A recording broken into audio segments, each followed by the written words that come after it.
ایک چھوٹی سی سونے کی بنی ہوئی مچھلی نکال لی اور آگے بڑھ کر اس نے اس مچھلی کو سمندر کے پانی میں 2 بار ڈبکی دی اور پھر پیچھے ہٹ گیا۔ اس نے مچھلی کو ریت پر رکھ دیا۔ دوسرے لمحے مچھلی اس طرح تڑپی جیسے وہ زندہ ہو۔ اس کی جسامت بھی تیزی سے بڑی ہوتی چلی جا رہی تھی۔ سنہری مچھلی، میں نے پاتال جادوگر کے محل تک جانا ہے، جو سنا ہے سرخ سمندر کی تہہ میں ہے اور سفید رنگ کا بنا ہوا ہے۔ کیا تم مجھے وہاں تک پہنچا سکتی ہو؟ امرو نے مچھلی سے مخاطب ہو کر کہا۔ ہاں امرو یار، میں وہاں تک تمہیں پہنچا سکتی ہوں۔ صرف میں ہی وہاں تک جا سکتی ہوں اور کوئی نہیں جا سکتا۔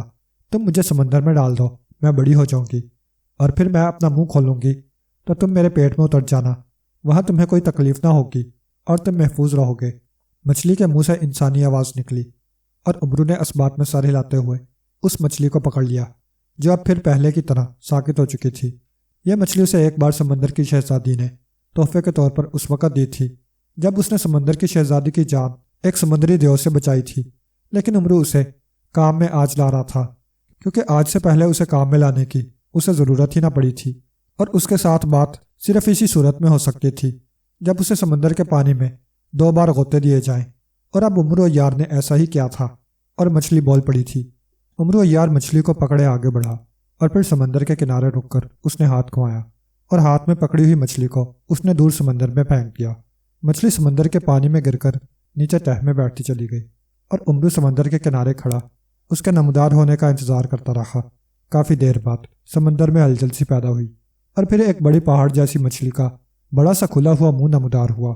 میں سنہری مچھلی ہوں آقا، اب میں بڑی ہو گئی ہوں، میں منہ کھولتی ہوں، تم میرے منہ کے ذریعے میرے پیٹ میں اتر جاؤ، مچھلی نے بولتے ہوئے کہا، اور امرو یار کے اس بات میں سر ہلانے پر مچھلی نے اپنا بڑا سا پھاٹک نما منہ دوبارہ کھولا اور ساتھ ہی سر ریت پر رکھ دیا۔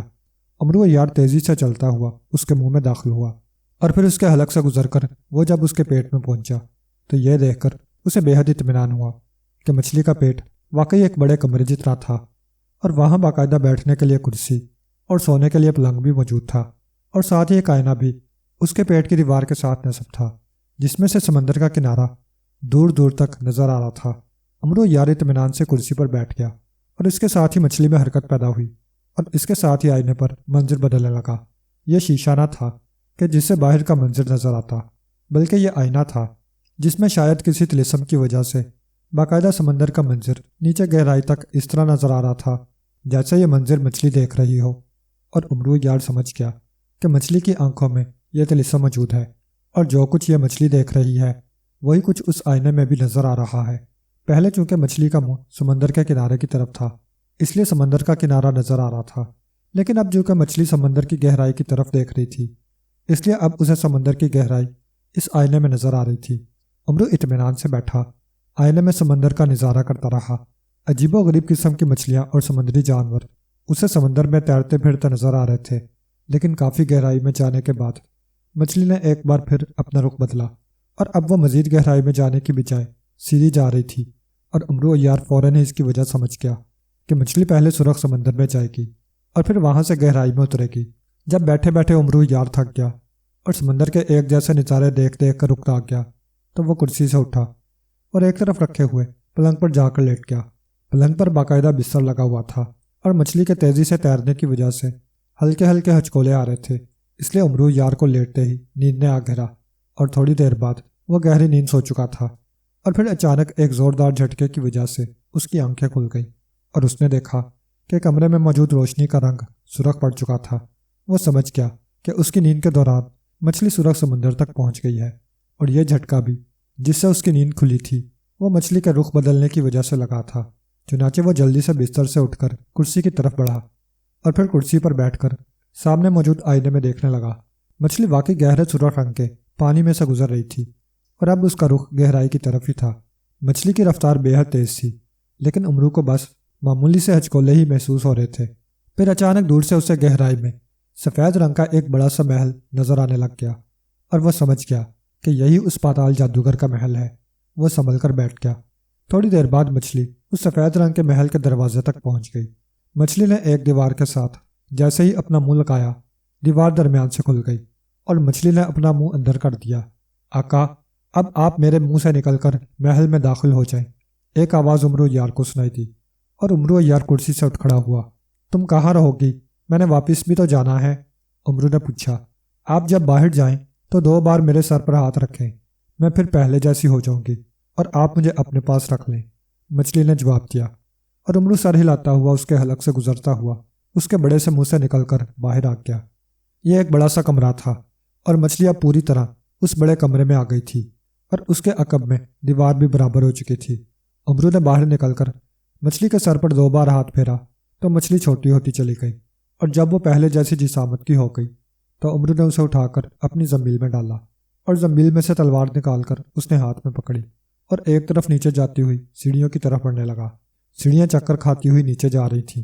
عمرو عیار ہاتھ میں تلوار پکڑے احتیاط سے سیڑھیاں اترتا چلا جا رہا تھا، اور پھر وہ ایک تہخانے نما کمرے میں پہنچ گیا جہاں روشنی کم تھی اور اندھیرا زیادہ تھا۔ اچانک اس کی نظریں سیڑھیوں کے ساتھ موجود 3 آدمیوں پر پڑی جنہوں نے بھاری لباس پہن رکھے تھے اور سروں پر بالکل اسی انداز کی ٹوپیاں پہن رکھی تھیں جس انداز کی ٹوپیاں ملک تاتار کے سپاہی پہنتے تھے، اور انہیں دیکھتے ہی عمرو سمجھ گیا کہ یہ انہی 1000 سپاہیوں میں سے 3 سپاہی ہیں جن کا تعلق ملک تاتار سے ہے۔ لیکن اس کے ساتھ ہی اسے شاہی نجومی کی بات یاد آ گئی کہ پاتال جادوگر نے ان پر کوئی ایسا جادو کر دیا ہے کہ نہ ہی یہ بوڑھے ہوتے ہیں اور نہ مر سکتے ہیں۔ ظاہر ہے اب ان پر تلوار بھی اثر نہ کر سکے گی، اس لیے ان سے لڑنا بیکار تھا۔ چنانچہ ایک لمحے میں عمرو نے عیاری سے کام لینے کا فیصلہ کر لیا۔ او آدم زاد، اور یہاں؟ اچانک ان تینوں میں سے ایک نے چیختے ہوئے کہا۔ وہ دراصل آپس میں باتیں کرنے میں ایسے مصروف تھے کہ پہلے انہوں نے عمرو کو دیکھا ہی نہ تھا، اور شاید ان کے تصور میں بھی نہ تھا کہ کوئی آدم زاد بھی یہاں آ سکتا ہے۔ لیکن پھر ایک کی نظریں نیچے اترتے ہوئے عمرو پر پڑ گئیں اور وہ چیخ پڑا۔ اس کے ساتھ ہی باقی 2 بھی اس کی طرف متوجہ ہو گئے اور انہوں نے اپنی تلواریں بھی نکال لیں۔ رک جاؤ، میری بات سنو، ورنہ پاتال جادوگر ہلاک ہو جائے گا اور ساتھ ہی تم سب بھی ہلاک ہو جاؤ گے۔ عمرو نے ایک ہاتھ میں پکڑی ہوئی تلوار کو اوپر کرتے ہوئے اور دوسرا خالی ہاتھ بھی اوپر اٹھاتے ہوئے چیخ کر کہا، اور اس کے اس طرح چیخنے اور ہاتھ اوپر اٹھانے کی وجہ سے اس کی طرف لپکتے ہوئے وہ تینوں ہی سپاہی ٹھٹک کر رک گئے۔ کون ہو تم اور یہاں کیسے پہنچ گئے ہو؟ ان میں سے ایک حیرت بھرے لہجے میں بولا۔ میرا نام عمرو ہے اور مجھے جادو دیوتا نے خاص طور پر یہاں بھیجا ہے۔ میں خزانوں کا حکیم ہوں اور تمہارے آقا پاتال جادوگر کا خزانہ بیمار ہو گیا ہے، میں اس کے علاج کے لیے آیا ہوں، عمرو عیار نے جواب دیا۔ خزانوں کا حکیم؟ خزانہ بیمار ہو گیا ہے؟ یہ کیسے ہو سکتا ہے؟ خزانے کیسے بیمار ہو سکتے ہیں؟ ان تینوں نے حیرت بھرے لہجے میں کہا۔ جس طرح انسان بیمار ہو جاتے ہیں اسی طرح خزانے بھی بیمار ہو جاتے ہیں اور ان کا بھی علاج کرنا پڑتا ہے۔ تم ایسا کرو کہ فوراً مجھے پاتال جادوگر کے خزانے کے پاس لے چلو تاکہ میں تمہیں سمجھا سکوں کہ خزانے کیسے بیمار ہوتے ہیں۔ عمرو نے بڑے عیارانہ لہجے میں جواب دیا۔ وہاں تک کوئی نہیں جا سکتا جب تک آقا پاتال جادوگر اجازت نہ دیں، ایک سپاہی نے کہا۔ تو پھر مجھے پاتال جادوگر تک لے چلو، جلدی کرو، ایسا نہ ہو کہ خزانہ بیماری کی وجہ سے مر جائے، عمرو عیار نے کہا۔ آؤ چلو، ان میں سے ایک نے کہا۔ عمرو نے اس دوران اپنی تلوار واپس نیام میں ڈال لی تھی، اس لیے وہ سپاہی بھی مطمئن ہو گئے تھے۔ تھوڑی دیر بعد سپاہیوں سے لے کر مختلف راہداریوں سے گزر کر ایک بڑے کمرے کے دروازے پر لے آیا۔ دروازہ بند تھا۔ اس نے دروازے پر دستک دی۔ کون ہے؟ اندر سے ایک چیختی ہوئی آواز سنائی دی۔ سپاہی ہوں آقا، اور خزانوں کے حکیم کو لے آیا ہوں جسے جادو دیوتا نے بھجوایا ہے، سپاہی نے جواب دیا۔ خزانوں کے حکیم؟ یہ کیا کہہ رہے ہو؟ بہرحال بھیج دو اسے اندر، دروازے کی دوسری طرف سے حیرت بھری آواز سنائی دی۔ اس کے ساتھ ہی دروازہ کھل گیا اور عمرو اندر داخل ہو گیا۔ یہ ایک بہت بڑا کمرہ تھا جسے انتہائی شاہانہ انداز میں سجایا گیا تھا۔ ایک تخت پر ایک بوڑھا آدمی بیٹھا ہوا تھا، اس کے جسم پر جادوگروں جیسا لباس تھا، مگر عمرو عیار ایک بات دیکھ کر چونک پڑا۔ اس بوڑھے کی دونوں آنکھیں گہرے سرخ رنگ کی تھیں، اور عمرو جانتا تھا کہ جس جادوگر کی آنکھیں گہرے سرخ رنگ کی ہوں اس کا مطلب ہوتا ہے کہ اس جادوگر نے اپنی جان اپنے اندر ہی رکھی ہوئی ہے، اور ایسا صرف وہ جادوگر کر سکتے تھے جو انتہائی طاقتور ہوں اور یہ سمجھتے ہوں کہ وہ اپنی جان کی حفاظت آسانی سے کر سکتے ہیں۔ بہرحال عمرو کو یہ دیکھ کر بے حد خوشی ہوئی تھی۔ اس طرح وہ اس چیز کی تلاش سے بچ گیا تھا جس میں جادوگر کی جان ہوتی ہے۔ اس نے آگے بڑھ کر اس طرح اس بوڑھے کو سلام کیا جیسے یہ بوڑھا جادوگر بادشاہ ہو۔ کون ہو تم اور یہاں تک کیسے آ گئے ہو؟ بوڑھے نے انتہائی حیرت بھرے لہجے میں کہا۔ جادوگروں کے بادشاہ، میرا نام امرو ہے۔ مجھے یہاں جادو دیوتا نے بھیجا ہے کیونکہ جادو دیوتا آپ پر بے حد مہربان ہے۔ میں خزانوں کا حکیم ہوں اور آپ کا خزانہ بیمار ہو چکا ہے۔ اگر آپ نے اس کا فوری علاج نہ کرایا تو اس کی بیماری کی وجہ سے اس میں سے ایسے اثرات نکل سکتے ہیں جس کا اثر آپ کے جادو پر بھی پڑ سکتا ہے اور آپ ہلاک ہو سکتے ہیں۔ امرو عیار نے بڑے خوش آمدانہ لہجے میں کہا، یہ کیسے ہو سکتا ہے کہ خزانے بیمار پڑ جائیں؟ کیا وہ انسان ہیں؟ پاتال جادوگر نے حیران ہو کر کہا، آپ میرے ساتھ چلیں، میں آپ کو دکھاتا ہوں کہ خزانے کس طرح بیمار ہوتے ہیں۔ لیکن جلدی کریں، وہ بے حد بیمار ہیں اور ان میں سے ایسے اثرات نکلنے ہی والے ہیں جن سے آپ کا جادو ختم ہو سکتا ہے۔ اسی لیے تو جادو دیوتا نے مجھے خاص طور پر یہاں آپ کے پاس بھیجا ہے، امرو نے کہا، اور اس نے خوش آمدانہ لہجہ اس لیے اختیار کیا تھا اور جادو دیوتا کا نام اس لیے لیا تھا تاکہ پاتال جادوگر اپنے جادو کی مدد سے اس کے بارے میں جاننے کی کوشش ہی نہ کرے، اور وہ اپنے مقصد میں پوری طرح کامیاب رہا تھا۔ تمہیں واقعی جادو دیوتا نہیں بھیجا ہوگا، ورنہ یہاں تک کوئی آدم ذات پہنچ ہی نہیں سکتا۔ لیکن خزانے کیسے بیمار ہوتے ہیں، یہ بات میری سمجھ میں نہیں آئی۔ بہرحال آؤ میرے ساتھ، میں تمہیں اپنے خزانے دکھاتا ہوں، پاتال جادوگر نے کہا، اور تخت سے اٹھ کھڑا ہوا۔ تھوڑی دیر بعد وہ امرو عیار کو ساتھ لیے مختلف راہداریوں سے گزر کر ایک وسیع و عریض تہخانے میں پہنچ گئے جہاں 100 بڑے بڑے صندوق پڑے ہوئے تھے، اور یہ سارے صندوق انتہائی قیمتی ہیرے جواہرات سے بھرے ہوئے تھے۔ امرو عیار اتنی دولت دیکھ کر حیرت سے بت بن گیا۔ اس کے تصور میں بھی نہ تھا کہ اس پاتال جادوگر کے پاس اتنی دولت ہوگی۔ یہ واقعی 7 بادشاہوں کا خزانہ تھا۔ یہ ہے میرا خزانہ، اب بتاؤ مجھے کہ یہ کیسے بیمار ہے؟ پاتال جادوگر نے امرو عیار سے مخاطب ہو کر کہا، کیا یہ وہی خزانہ ہے جو تم نے چاچان قلعے سے اٹھا لیا تھا؟ امرو عیار نے پوچھا، ہاں یہ وہی خزانہ ہے، لیکن تمہیں کیسے معلوم ہوا؟ واقعی اب مجھے یقین آ گیا ہے کہ تمہیں جادو دیوتا نے بھیجا ہوگا، پاتال جادوگر نے کہا، اور امرو عیار بے اختیار مسکرا دیا۔ اس نے آگے بڑھ کر ایک صندوق میں پڑے ہوئے ہیروں میں سے ایک ہیرا اٹھایا اور پھر واپس مڑایا۔ دیکھو، اسے غور سے دیکھو جادوگروں کے بادشاہ، اس ہیرے کا ایک کنارہ تمہیں مدھم نظر آ رہا ہے، بس یہی بیماری ہے۔ اس طرح پورا خزانہ مدھم پڑ جائے گا اور پھر سیاہ ہو کر ہلاک ہو جائے گا۔ امرو عیار نے وہ ہیرا پاتال جادوگر کو دکھاتے ہوئے کہا، اور پاتال جادوگر وہ ہیرا ہاتھ میں پکڑ کر اسے غور سے دیکھنے لگا۔ او واقعی ایسا ہی ہے، پھر اس کا علاج کیسے ہوگا؟ پاتال جادوگر نے ہیرے کو غور سے دیکھتے ہوئے حیران ہو کر کہا، بڑی آسانی سے، تم چونکہ اس خزانے کے مالک ہو اس لیے تم اس کا علاج آسانی سے کر سکتے ہو۔ تم ایسا کرو کہ زمین پر لیٹ جاؤ اور اپنی آنکھیں بند کر لو۔ تم نے اس وقت تک معمولی سی حرکت بھی نہیں کرنی جب تک میں نہ کہوں۔ میں اس دوران ایک خاص منتر پڑھوں گا، اور جب تم آنکھیں کھولو گے تو تمہارا سارا خزانہ بیماری سے تندرست ہو چکا ہوگا، امرو عیار نے کہا، اور پاتال جادوگر اس بات میں سر ہلاتا ہوا جلدی سے زمین پر پشت کے بل لیٹ گیا، اور پھر اس نے آنکھیں بند کر لی۔ امرو عیار نے زنبیل میں سے خنجر سلیمانی نکالا اور پھر پاتال جادوگر کی طرف بڑھا، اور پاتال جادوگر نے چونکہ آنکھیں بند کر رکھی تھیں اور اسے یقین تھا کہ امرو غلط آدمی نہیں ہو سکتا کیونکہ اسے جادو دیوتا نے بھیجا ہے، اس لیے وہ بے فکر ہو کر آنکھیں بند کیے لیٹا ہوا تھا۔ امرو خنجر سلیمانی ہاتھ میں پکڑے پاتال جادوگر کے قریب آ گیا، اور دوسرے لمحے اس نے جھک کر پوری قوت سے خنجر سلیمانی پاتال جادوگر کے دل میں جسے تک اتار دیا۔ پاتال جادوگر چیخ مار کر اچھلا اور اس کی آنکھیں کھلیں، جن میں شدید تکلیف کے ساتھ ساتھ شدید حیرت کے تاثرات بھی نمایاں تھے۔ تو تمہیں تو جادو دیوتا نے خزانے کے علاج کے لیے بھیجا تھا، پاتال جادوگر نے کراہتے ہوئے کہا۔ ہاں، خزانے کے علاج کے لیے نہیں، بلکہ تمہیں موت کے گھاٹ اتارنے کے لیے بھیجا تھا، امرو عیار نے مسکراتے ہوئے کہا۔ پاتال جادوگر چند لمحے تڑپنے کے بعد آخرکار ساکت ہو گیا۔ وہ ہلاک ہو چکا تھا کیونکہ اس کی جان اس کے اپنے اندر ہی تھی، کسی اور چیز میں نہ تھی، اس لیے دل میں لگنے والے خنجر سلیمانی نے اس کا خاتمہ کر دیا تھا۔ اس کے مرتے ہی ایک خوفناک دھماکہ ہوا اور ہر طرف دھواں پھیل گیا، اور پھر جب دھواں چھٹا تو امرو نے دیکھا کہ اس محل کی اندرونی دیواریں بھی غائب ہو چکی تھیں اور صرف بیرونی دیواریں رہ گئی تھیں۔ وہ شاید اصل تھیں، اس لیے قائم رہ گئی تھیں، اور اب امرو عیار کو وہیں کھڑے کھڑے پورا محل نظر آ رہا تھا۔ اس نے دیکھا کہ ہر طرف ان تاتاری سپاہیوں کی لاشیں بکھری ہوئی پڑی تھیں، بے شمار جادوگر بھی مرے پڑے تھے۔ پاتال جادوگر کے ساتھ ساتھ وہ سب بھی مر چکے تھے، جبکہ خزانوں کے صندوق ویسے ہی پڑے ہوئے تھے۔ امرو جلدی سے آگے بڑھا اور پھر اس نے زنبیل کا منہ کھولا اور صندوقوں میں موجود ہیرے جواہرات زمین میں ڈالنے شروع کر دیے۔ ساتھ ہی ساتھ وہ خوشی سے اچھل بھی رہا تھا کہ نہ صرف اس نے پاتال جادوگر کا خاتمہ کر دیا ہے بلکہ اسے اس قدر خزانہ بھی مل گیا ہے کہ اتنا خزانہ 7 بادشاہوں کے پاس بھی نہ ہوگا۔ امرو اور ویران قلعہ۔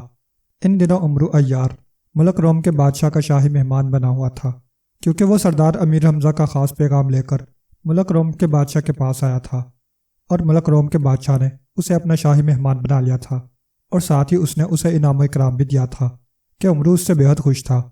لیکن آج جب وہ بادشاہ سے ملاقات کے لیے تیار ہو کر گیا تو اس نے خلاف معمول بادشاہ کو بےحد رنجیدہ دیکھا۔ حضور بادشاہ سلامت، نصیب دشمنا، آپ بیمار تو نہیں ہیں؟ امرو نے بڑے ادب سے کہا۔ او نہیں خواجہ امرو، ہم بیمار نہیں ہیں، لیکن ہم بےحد رنجیدہ ہیں، اس لیے کہ ہماری بیٹی شہزادی انارکلی شدید بیمار ہو گئی ہے اور حکیم اس کا علاج نہیں کر پا رہے۔ بادشاہ نے کہا، کیا ہوا ہے شہزادی کو؟ امرو نے چونک کر پوچھا۔ نہ جانے کیا ہوا ہے، رات کو وہ اچھی بھلی اپنے خاص کمرے میں سوئی تھی، اور صبح جب کنیزیں اسے جگانے گئیں تو وہ بے ہوش تھی، اور تب سے اب تک اسے ہوش نہیں آ سکا۔ سب شاہی حکیم بھی مایوس ہوتے نظر آ رہے ہیں۔ بادشاہ نے جواب دیا، کیا میں شہزادی صاحبہ کو دیکھ سکتا ہوں؟ امرو نے کہا، ہاں کیوں نہیں، آؤ میرے ساتھ، بادشاہ نے کہا اور اٹھ کھڑا ہوا۔ خواجہ امرو بھی اٹھا اور پھر بادشاہ کے ساتھ وہ شہزادی کے کمرے میں پہنچ گیا۔ ایک پلنگ پر شہزادی بے ہوش پڑی ہوئی تھی، اور شاہی حکیم اور دوسرے بڑے بڑے حکیم اس کا علاج کرنے میں مصروف تھے، لیکن ان کے چہروں پر مایوسی کے آثار ہی دکھائی دے رہے تھے۔ امرو بادشاہ سے اجازت لے کر شاہی مہمان خانے میں بنے ہوئے ایک علیحدہ کمرے میں آ گیا، اور اس نے دروازہ بند کر کے زنبیل میں سے بولنے والی گڑیا نکالی اور اس کے سر پر انگوٹھا رکھ کر اسے دبایا تو گڑیا کی آنکھیں زندہ انسانوں جیسی ہو گئیں۔ بولنے والی گڑیا، مجھے بتاؤ کہ شہزادی انارکلی کو کیا بیماری ہے اور وہ کیسے صحت یاب ہو سکتی ہے؟ امرو یار نے بولنے والی گڑیا سے مخاطب ہو کر کہا۔ خواجہ امرو کو بتایا جاتا ہے کہ شہزادی انارکلی کو کوئی بیماری نہیں ہے، بلکہ بادشاہ اور شہزادی کے خلاف اس کا سپہ سالار آصف سازش کر رہا ہے۔ اس نے ایک کنیز کی مدد سے رات کے وقت شہزادی کی ناک سے جادوئی پھول لگا دیا، جس کی وجہ سے شہزادی بے ہوش ہو گئی۔ اگر اس بے ہوشی میں 2 روز گزر گئے تو شہزادی ہلاک ہو جائے گی، اور چونکہ بادشاہ کو شہزادی سے بے حد محبت ہے، اس لیے وہ بھی اس کے ہلاک ہونے پر شدید بیمار ہو جائے گا، اور اس طرح سپہ سالار کی سازش کامیاب ہو جائے گی اور وہ ملک پر قبضہ کر کے خود بادشاہ بن جائے گا۔ بولنے والی گڑیا نے تفصیل بتاتے ہوئے کہا، اس سازش کا خاتمہ کیسے کیا جا سکتا ہے؟ امرو یار نے پوچھا۔ اس جادوئی پھول کا ایک ہی توڑ ہے، اور وہ ہے 7 رنگا پھول، جو کہ ہر 100 سال بعد پیدا ہوتا ہے، اور اس وقت وہ ملک آذر کے شمال میں واقع ایک کھنڈر نما قلعے کے اندر موجود ہے، اور سپہ سالار کو بھی اس کا علم ہے، اس لیے اس نے اس کی حفاظت کے لیے وہاں اپنے سپاہی تعینات کر رکھے ہیں۔ اور ویسے بھی اس پھول کو ہر آدمی نہیں توڑ سکتا۔ اس پھول کو توڑنے کے لیے پہلے اس کے محافظ اجزاؤں کا خاتمہ کرنا پڑے گا، اور یہ پھول ایک پرانی دلدل کے درمیان ہے جہاں انسان پہنچ ہی نہیں سکتا۔ اگر اس پھول کو 2 روز کے اندر توڑ کر لایا جائے اور شہزادی کو سنگھا دیا جائے تو شہزادی ہوش میں آ جائے گی اور سپہ سالار کی سازش ناکام ہو جائے گی۔ بولنے والی گڑیا نے تفصیل بتاتے ہوئے کہا، کیا میں اس پھول کو حاصل کر سکتا ہوں؟ امرو نے کہا، ہاں، بشرطے کہ تم عقل مندی سے کام لو، ورنہ تم خود ہلاک ہو جاؤ گے، بولنے والی گڑیا نے کہا، اور اس کے ساتھ ہی اس کی آنکھیں دوبارہ بے جان ہو گئیں۔ تو امرو نے اسے زنبیل میں ڈالا اور ایک بار پھر بادشاہ سے ملاقات کرنے روانہ ہو گیا۔ بادشاہ کو جیسے ہی اس کے دوبارہ آنے کی اطلاع ملی تو اس نے اسے فوراً اپنے خاص کمرے میں بلوا لیا۔ بادشاہ سلامت، میں نے معلوم کر لیا ہے کہ شہزادی اور آپ کے خلاف انتہائی گہری سازش ہو رہی ہے، لیکن ابھی سازش کرنے والے کا علم نہیں ہو سکا۔ البتہ سازش سامنے آ گئی ہے، امرو یار نے کہا۔ وہ جان بوجھ کر سپہ سالار کا نام چھپا گیا تھا تاکہ بعد میں بتا کر بادشاہ سے مزید انعام حاصل کر سکے۔ کیسی سازش؟ جلدی بتاؤ، بادشاہ نے بے چین ہو کر پوچھا۔ تو امرو نے بولنے والی گڑیا کی بتائی ہوئی ساری بات بتا دی۔ او، پھر تو اب بہت کم وقت ہے، 2 روز میں ملک آذر پہنچنا اور وہاں سے پھول حاصل کر کے واپس آنا تو ناممکن ہے، بادشاہ نے بے چین ہو کر کہا۔ آپ بے فکر رہیں، میں یہ کام کر سکتا ہوں، لیکن امرو یار نے کہا۔ لیکن کیا؟ بادشاہ نے چونک کر پوچھا۔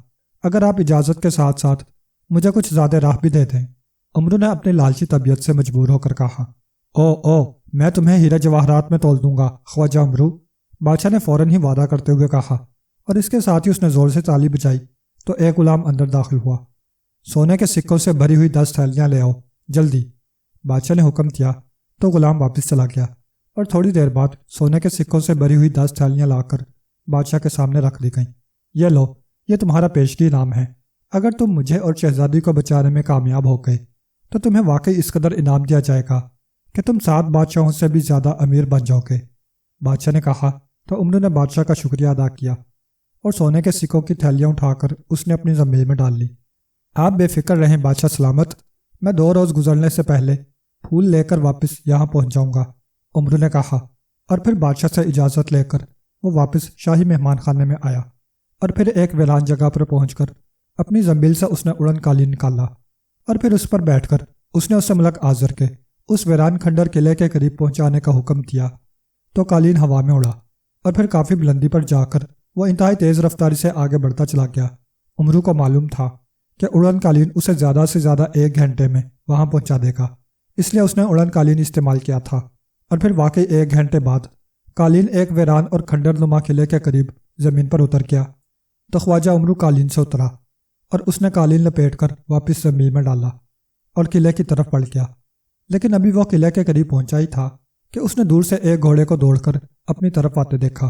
گھوڑے پر ایک مونچھوں والا آدمی سوار تھا، اس نے سر پر سونے کا بنا ہوا خود پہن رکھا تھا۔ سفید رنگ کا گھوڑا انتہائی رفتار سے دوڑتا ہوا آ رہا تھا۔ عمرو نے جلدی سے چادر سلیمانی نکالی اور اسے اوڑھ لیا۔ اس طرح اب وہ اس گھڑ سوار کی نظروں سے غائب ہو گیا تھا۔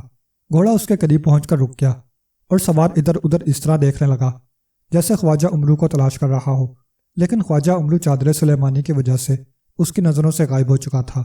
اس لیے کچھ دیر بعد گھڑ سوار مایوس ہو کر گھوڑے کو دوڑاتا ہوا واپس چلا گیا، لیکن اس بار وہ قلعے کے اندر جا کر عمرو کی نظروں سے غائب ہو گیا تھا۔ خواجہ عمرو آگے بڑھا اور پھر اس نے قلعے کے قریب جا کر زنبیل میں سے تختی داؤدی نکال لی اور اسے چادر سلیمانی کے اندر کر کے اس سے مخاطب ہو گیا، تختی داؤدی، مجھے بتاؤ کہ میں کس طرح پھول حاصل کر سکتا ہوں۔ خواجہ عمرو نے کہا تو تختی داؤدی پر ایک تحریر ابھر آئی اور خواجہ عمرو اسے غور سے پڑھنے لگا۔ خواجہ عمرو، تم چادر سلیمانی اوڑھ کر قلعے میں داخل نہ ہونا ورنہ ہلاک ہو جاؤ گے۔ تمہیں ظاہر ہو کر اندر جانا ہوگا اور اندر جانے کے لیے تمہیں اس گھڑ سوار کو پہلے ہلاک کرنا ہوگا۔ تم اسے ہلاک کیے بغیر ویران قلعے کے اندر گئے تو تم خود بخود ہلاک ہو جاؤ گے، لیکن میں اسے کیسے ہلاک کر سکتا ہوں؟ خواجہ عمرو نے پوچھا۔ اگر تم اس کے ساتھ گھوڑے پر سوار ہو جاؤ اور اس حالت میں اسے خنجر مار دو تو وہ ہلاک ہو جائے گا، ورنہ نہیں۔ تختی داؤدی پر تحریر ابھری اور پھر اس پر سرخ رنگ چھا گیا۔ اس کا مطلب تھا کہ اب تختی داؤدی مزید کچھ نہیں بتا سکتی۔ تو خواجہ عمرو نے اسے واپس زنبیل میں ڈالا اور چادر سلیمانی اتار کر اسے بھی زنبیل میں ڈال لیا اور پھر وہ تیزی سے قلعے کی طرف بڑھ گیا۔ اس نے ایک طریقہ سوچ لیا تھا۔ اس نے دیکھا کہ ویران قلعے کے آغاز میں سیڑھیوں کے ساتھ ایک ٹیڑھی دیوار بنی ہوئی تھی جو بے حد ڈھلانی تھی۔ خواجہ عمرو نے سوچا کہ وہ اس دیوار کے کنارے پر چڑھ کر بیٹھ جائے گا اور پھر جیسے ہی گھڑ سوار آئے گا وہ اس دیوار پر چلتا ہوا اچانک اس کے ساتھ گھوڑے پر سوار ہو جائے گا اور اسے خنجر مار کر ہلاک کر دے گا۔ چنانچہ اس نے ایسا ہی کیا اور ڈھلانی دیوار کے اوپر والے سرے پر چڑھ کر بیٹھ گیا۔ تھوڑی دیر بعد اسے گھوڑے کے ٹاپوں کی آواز سنائی تھی اور تھوڑی دیر بعد ہی وہ سوار گھوڑا دوڑاتا ہوا عین اس دیوار کے نیچے پہنچا ہی تھا کہ خواجہ عمرو ڈھلان پر پھسلتا ہوا عین اس کے اوپر پہنچ گیا۔ لیکن گھڑ سوار بے حد ہوشیار تھا۔ اس سے پہلے کہ خواجہ عمرو اس کے ساتھ گھوڑے پر سوار ہوتا، سوار نے ہاتھ مار کر خواجہ عمرو کو دور دھکیل دیا اور خواجہ عمرو ہوا میں اڑتا ہوا ایک دھماکے سے زمین پر جا گرا اور اس کے منہ سے بے اختیار چیخیں نکلنے لگ گئیں۔ گھڑ سوار تیزی سے گھوڑے کو چکر دے کر واپس آیا تو خواجہ عمرو جلدی سے اچھل کر کھڑا ہو گیا کیونکہ اسے خطرہ تھا کہ گھڑ سوار اسے ہلاک نہ کر دے۔ لیکن اب اس کے لیے مسئلہ تھا کہ وہ اس کے ساتھ گھوڑے پر کیسے سوار ہو، تو اس کے عیار ذہن میں فوراً ہی ایک ترکیب آ گئی۔ اس نے جلدی سے زنبیل سے ار کے بے ہوشی نکالا اور جیسے ہی گھڑ سوار گھوڑا دوڑاتا ہوا اس کے قریب پہنچا تو خواجہ عمرو نے اس پر عرق پھینک دیا اور اس کے ساتھ ہی گھوڑا وہیں رک گیا، جبکہ گھڑ سوار کا جسم بھی سست ہو گیا تھا کیونکہ عرق کے صرف چند قطرے ان پر پڑے تھے، اس لیے وہ بے ہوش تو نہ ہوئے تھے لیکن بے حس و حرکت ہو گئے تھے۔ خواجہ عمرو نے خنجر نکالا اور دوڑ کر ایک بار پھر دیوار پر چڑھا اور اس نے دوبارہ چھلانگ لگائی تو اس بار وہ ٹھیک اس سوار کے پیچھے گھوڑے پر بیٹھ جانے میں کامیاب ہو گیا۔ اس کے ساتھ ہی اس نے پوری قوت سے خنجر اس سوار کو مار دیا۔ دوسرے لمحے دھماکہ ہوا اور ہر طرف دھواں سا پھیل گیا اور اس کے ساتھ ہی عمرو ایک بار پھر دھماکے سے نیچے جا گرا۔ اس کے حلق سے بے اختیار چیخیں نکلی، لیکن جب دھواں چھٹا تو وہ یہ دیکھ کر بے حد خوش ہوا کہ وہ سوار گھوڑے سمیت غائب ہو چکا تھا۔ خواجہ عمرو خوش ہو گیا کہ اب ویران قلعے سے پھول حاصل کرنے میں کوئی رکاوٹ باقی نہیں رہی۔ وہ قلعے کے اندر داخل ہوا اور تھوڑی دیر بعد وہ اس دلدل کے قریب پہنچ گیا جس کے عین درمیان میں 7 رنگا پھول موجود تھا، لیکن دلدل اس قدر وسیع اور خطرناک تھی کہ پھول تک کسی صورت بھی پہنچا نہ جا سکتا تھا۔ ابھی عمرو سوچ ہی رہا تھا کہ یکوقت دلدل میں سے 4 خوفناک اژدھوں نے سر باہر نکالے اور تیزی سے عمرو کی طرف بڑھنے لگے۔ عمرو بجلی کسی تیزی سے پیچھے ہٹ گیا۔ گھبراؤ نہیں عمرو، عقل استعمال کرو۔ اچانک اسے اپنے عقب سے آواز سنائی تھی تو اس نے مڑ کر دیکھا تو ایک چھوٹا سا بندر بیٹھا ہوا تھا جس کا منہ سفید تھا۔ یہ تم بات کر رہے ہو؟ عمرو نے حیران ہو کر کہا۔ ہاں، عقل استعمال کرو، عقل سے کام ہو جائے گا، بندر نے کہا، اور اس کے ساتھ ہی وہ غائب ہو گیا۔ تو عمرو کھڑا سوچتا رہا کہ کیا کرے کہ اچانک اس کے ذہن میں ایک ترکیب آ گئی۔ اس نے زنبیل میں سے اڑن قالین نکالا اور اسے زمین پر بچھا کر اس پر بیٹھ گیا۔ اڑن قالین، مجھے اس پھول تک لے چلو تاکہ میں اسے توڑ سکوں، عمرو نے کہا۔ تو اڑن قالین اڑا اور دلدل کے اوپر اس پھول کی طرف بڑھنے لگا، لیکن اسی لمحے اژدھے پھر باہر کو نکلے، لیکن اڑن قالین اوپر تھا اور اژدھے اس تک نہ پہنچ سکے۔ پھر عین پھول کے اوپر پہنچ کر اڑن قالین نیچے اترا اور ذرا سا ایک طرف ہو گیا۔ اس طرف اژدھے نہیں تھے، وہ ویران قلعے کے دروازے کی طرف تھے، اور عمرو نے ہاتھ بڑھا کر پھول توڑ لیا۔ اب مجھے ملک روم کے بادشاہ تک پہنچا دو اڑن قالین، عمرو نے خوش ہوتے ہوئے کہا، اور اڑن قالین ہوا میں بلند ہو گیا۔ اور پھر 1 گھنٹے بعد عمرو شاہی مہمان خانے کے قریب پہنچ کر قالین سے اترا اور قالین لپیٹ کر واپس زنبیل میں ڈال کر وہ سیدھا بادشاہ کے پاس پہنچ گیا۔ جب بادشاہ کو معلوم ہوا کہ عمرو پھول لے آیا ہے تو وہ بے حد خوش ہوا، اور پھر جیسے ہی پھول شہزادی کو سنگھایا گیا تو وہ فوراً ہوش میں آ گئی، اور عمرو نے سپہ سالار کا نام بھی بتا دیا۔ پھر بادشاہ کے محافظ دستے نے اس سپہ سالار کو گرفتار کر کے اسے اس کے ساتھیوں سمیت ہلاک کر دیا۔ بادشاہ نے شہزادی کے تندرست ہونے پر بہت بڑا جشن منایا اور خواجہ عمرو کو بے پناہ انعام و اکرام دیا۔